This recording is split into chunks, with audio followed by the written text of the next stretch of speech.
welcome back to my podcast. This is Rosalind from A Little R&R, and today we are going to be talking about 4 things to remember when you feel behind in your homeschool. And so you're going to want to stay tuned for this, because I know that this could really revolutionize the way that you look at your homeschool, the way you approach your homeschool, and how you are going to do things going forward. So stay tuned.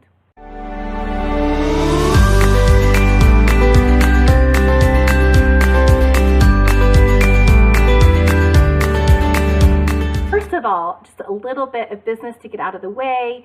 As you probably noticed, my podcasts are now going out on Thursdays instead of Fridays.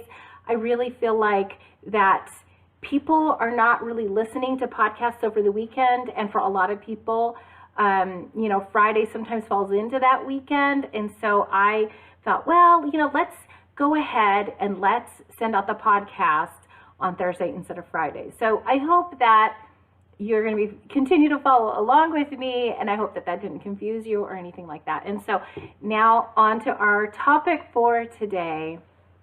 I know that a lot of you are probably new homeschoolers.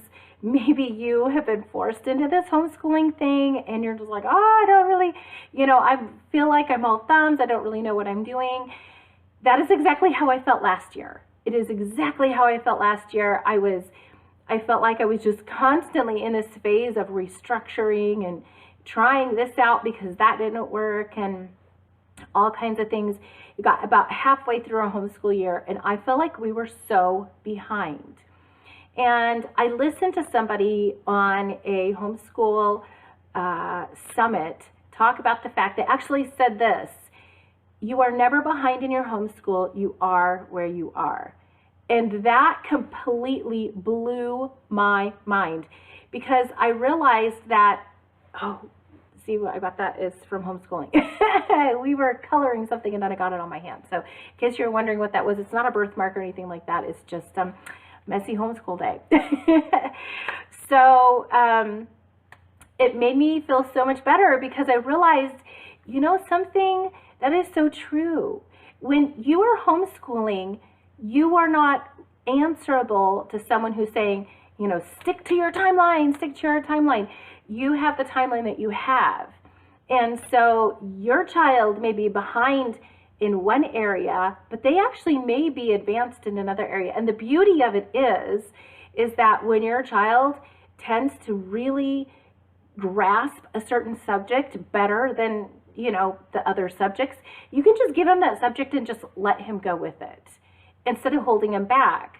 But with the subject that he kind of struggles a little bit more with, you can take it slower and just, go with emotion, go with a tempo that seems to fit him best, or her best. I say him because I have 2 boys, but it tends to fit them best, and just go at the pace that is most comfortable for them. And so, there are 4 things that I remember, that I remind myself of when we get behind. And I wanted to approach this today because we are finally, at the beginning of November, getting into some sort of a routine in our home. Because, you may remember early on in my podcast, which is still fairly new, I talked about the fact that I had skipped a week in my podcast because we had a family emergency. Really, our school year got off to the absolute worst start possible, because we came back from America and literally 2 weeks later we started school. And so, we were still jet lagged a little bit. We still weren't even really sleeping through the night when we started school. And so we kind of started easy. We eased in. I only did the essential subjects, so English, math, and Bible, and I decided to bring in the other subjects, as we kind of went along more easily.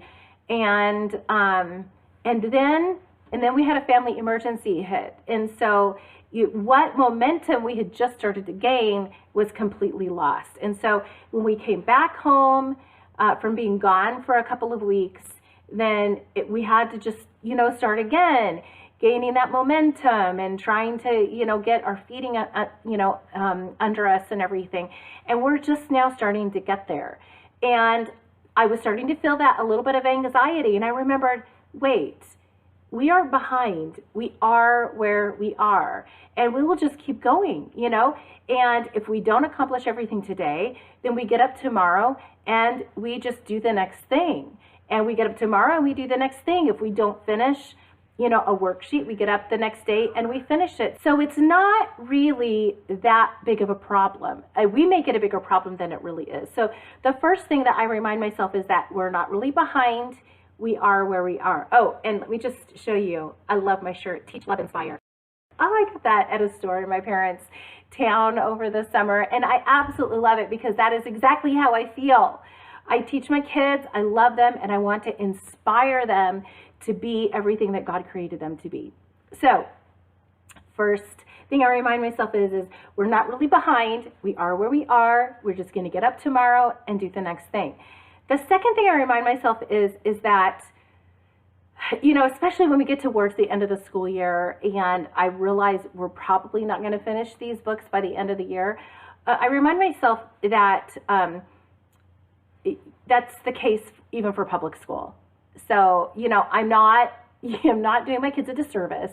I'm not failing my kids. My kids are not failing either. There's nothing wrong with them. You know, they don't have a learning disability or anything like that.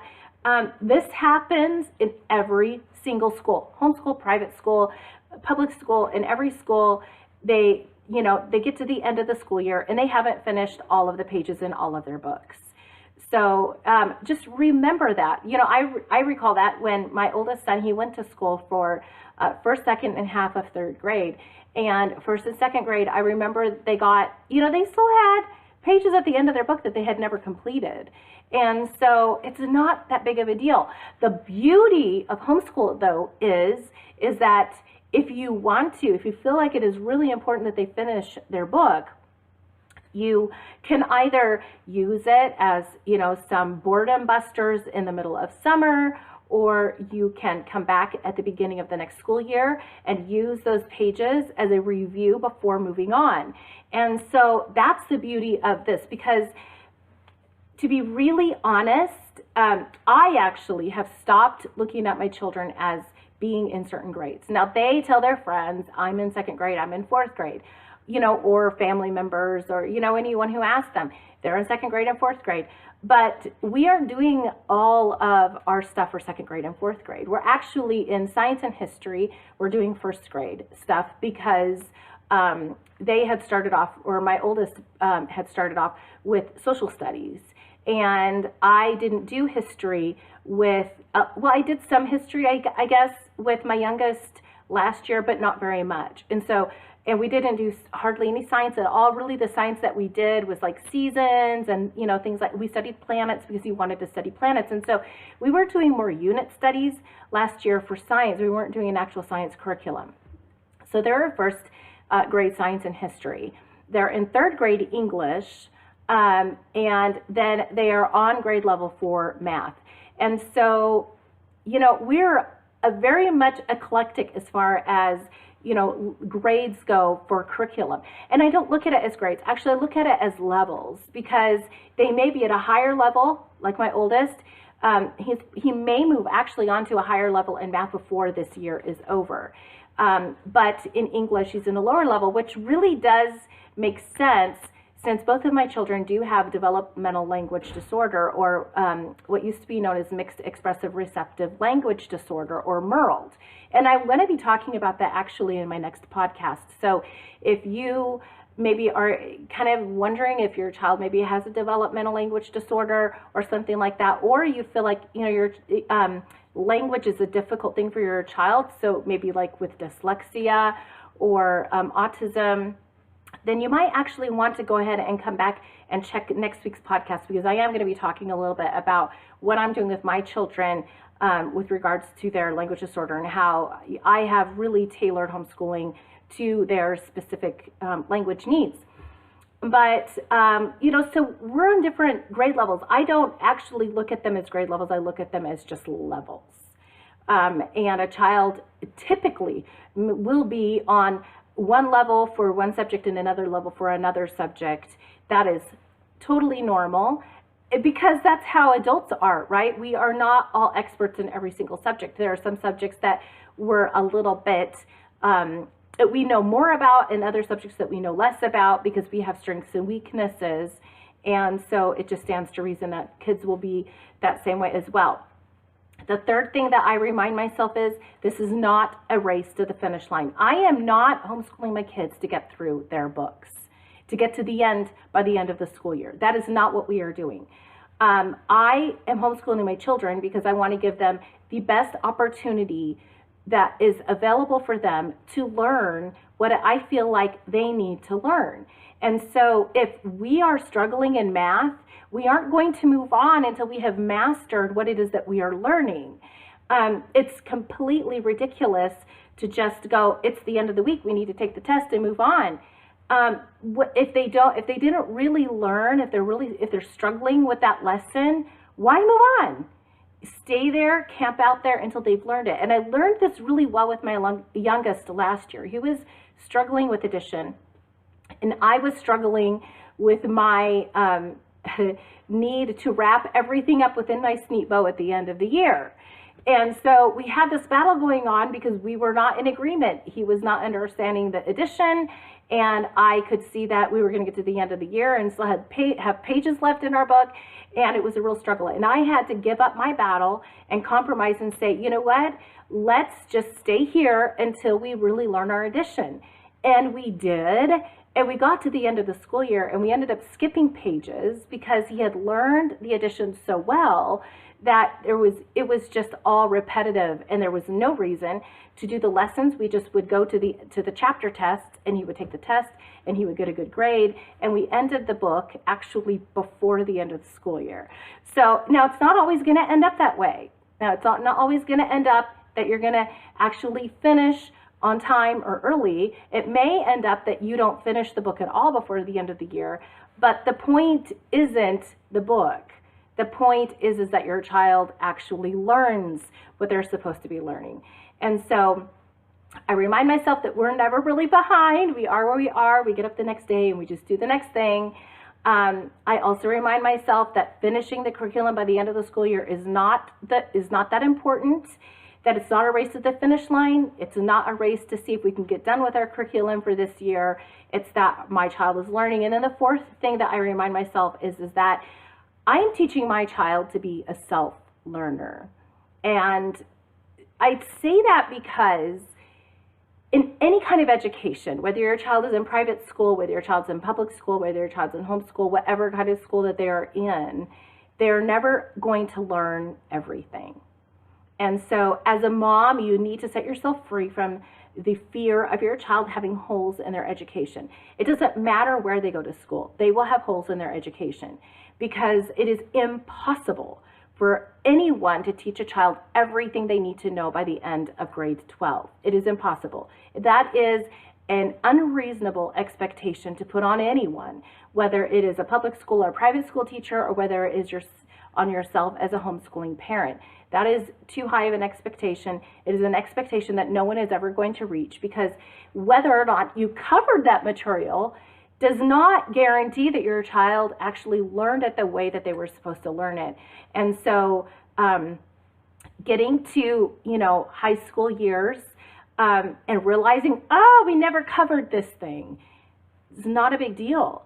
Because if you teach your child to be a self-learner, meaning if you teach your child to read and comprehend well, to love reading, and to know how to research well, then when you come up to those holes and you realize, oh, my child actually really needs that, you can set them free to learn that thing themselves. Now, it may be that there's a hole and your child actually never really needs it. My hole was geometry. Now, it wasn't that I didn't learn geometry in school. It was that I had geometry and I was failing geometry. And so I ended up calling the school that I was doing distance learning with and asked them, do I need this subject to graduate? Because this is going to severely affect my GPA. And they said, actually, you don't need that to graduate. And I said, can I let it go? And they said, yes.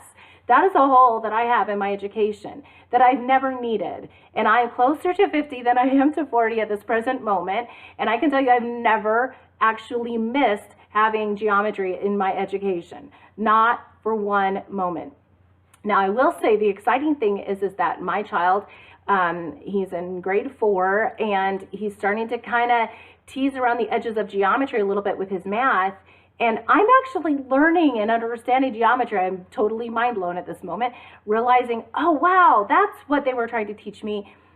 Probably it's the way that it was being taught, and it just didn't really connect with my brain. Or it could be that I'm just much older now, and so my understanding of things is a lot more broad. Whatever the reason, is not important. The thing is that I had this hole in my education. I never went really beyond Algebra 1, and it never affected me in my life. But had I needed it as an adult, I could have gone back and I could have studied it, and I probably would have understood it, and it would have then served me for whatever purpose that I needed that information. And so really, we are teaching our kids to be self-learners so that when they come across those things in their education that we maybe missed or they didn't really grasp, that they can actually go back and they can learn that thing, and it will serve them in their life for whatever purpose that they need it. So the 4 things that I remind myself of when we start to get behind in our homeschool is we are never really behind. We are where we are. We'll just get up the next day and do the next thing. That most schools never really finish their curriculum anyway, so putting that expectation on myself is unreasonable, and it will only frustrate me and my child. It is not a race to the finish line. We are not here to finish books. We're here to learn, and so we need to put learning as our primary focus and not finishing our book. And then we are setting our children up to be self-learners so that, you know, when we get behind in a subject or we skip over a subject or we miss something, then it's not really that big of a deal, because when our children become self-learners, they will teach themselves what they need to know for what it is that they need to accomplish. So I hope that this has been an encouragement to you. This has been an enormous encouragement to me. It is something that I have to remind myself on a daily and weekly basis, because I have such a tendency to get panicky about what I'm doing. But I realize that, you know, I am doing the best thing for my child. My children are learning and they are advancing much faster now than they were in school. And my husband and I are very, very pleased with their education thus far. And my children are really enjoying themselves. They love learning. And so those are all wins in my book. And so I hope that it's going to set you free. I hope that it's going to inspire you.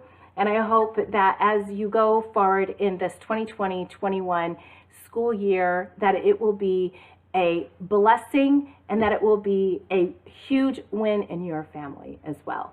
So see you next week as we talk about how I am homeschooling my children with developmental language disorder. I hope that that is also going to be an encouragement to you and very informative. If you liked this podcast, I would just invite you to leave a comment and a review in Apple Podcasts if you would, because that helps this podcast get out to more people.